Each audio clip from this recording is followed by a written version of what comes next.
अस्सलाम वालेकुम प्यारे बच्चों। आज हम क्लास 7th का साइंस पढ़ेंगे। तो कंटिन्यू करेंगे हम चैप्टर नंबर 11 जो है वाटर। तो बच्चों आज हम पढ़ेंगे सोर्स ऑफ वाटर। तो बच्चों आपको पता ही है सोर्स ऑफ वाटर यानी वाटर हम किन किन चीज़ों से हासिल करते हैं। ये tubewells, water tanks, rivers, lakes, जितने भी सोर्सेज है इनसे हम पानी हासिल करते हैं। तो बच्चों फेमस रिवर्स ऑफ जे के रवि, उज, चिनाब, तवी, किशन गंगा, इंडस झेलम इन्होंने दे रखा है। तो रिवर एंड लेक्स की अगर हम बात करें, most cities that depend on rivers for water are located at the river banks. तो रिवर एंड लेक्स से हम बच्चों पानी हासिल करते हैं, तो इसको हम सोर्स ऑफ वाटर बोलते हैं। तो उसके बाद अगर हम देखेंगे सी वाटर, तो oceans are largest reservoir of natural water because streams drives flow into them almost 90% of all water in the oceans। तो उसके बाद अगर हम देखेंगे बच्चों, ये है ग्राउंड वाटर। तो ग्राउंड वाटर की अगर हम बात करें, तो ग्राउंड वाटर में हमारा hand pump, wells, tubewells, borewells आते हैं। तो बच्चों अगर हम बात करें इम्पॉर्टेंट कैनल्स जम्मू कश्मीर की, तो जम्मू रीजन में अलग है, आपके कश्मीर रीजन में अलग और लद्दाख रीजन में अलग अलग है। ये आपको टेक्स्ट पे दे रखे हैं, आप इनको पढ़ सकते हो, रिपीट कर सकते हैं। तो बच्चों अगर हम lakes of Jammu and Kashmir state की फेमस लेकों की बात करें, तो ये दे रखे आपके famous lakes of Jammu region, famous lakes of Kashmir region and famous lakes of Ladakh region. तो बच्चों ये जो वाटर है, डिफरेंट स्टेट्स ऑफ वाटर की अगर हम बात करें, तो आपको पता ही है कि वाटर के 3 स्टेट्स है, that is solid, liquid and gases. तो interchangeability of different states of matter की अगर हम बात करें, तो ये जो डिफरेंट स्टेट्स ऑफ वाटर है, तो the existence of water in 3 physical states is mainly the function of temperature and pressure.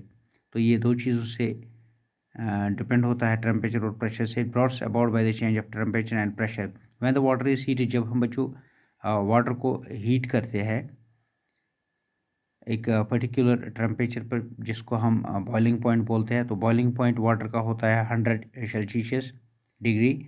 तो अगर हम इसको सॉलिडिफाई करेंगे, तो इसके लिए हमें फ्रीज़ करना पड़ता है इसको। This change also takes place at a particular temperature which is called freezing point. तो फ्रीजिंग पॉइंट पे हम इसको फ्रीज़ करते हैं, जिसका फ्रीजिंग पॉइंट रहता है 0 डिग्री सेल्सियस।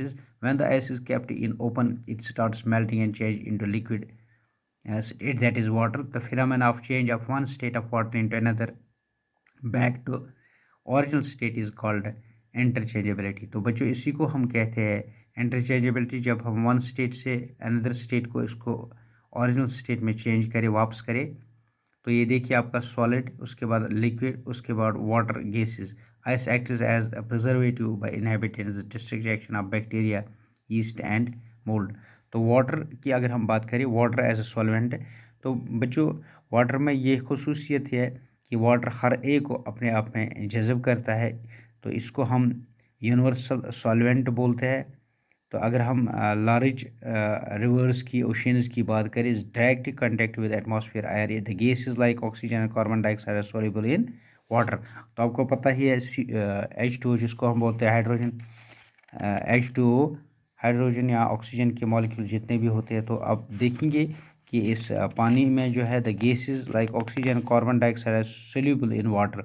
तो वाटर में ये दोनों ये ऑक्सीजन और कार्बन डाइऑक्साइड की गैसेस जो है मौजूद होते हैं।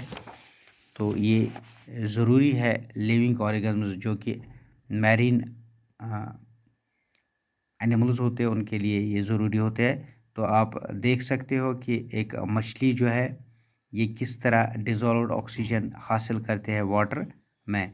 तो बच्चों इसी के साथ अगर हम पढ़ेंगे, solubility of gases in water decrease with the increase in temperature. Often during the summer, fishes shallow ponds die.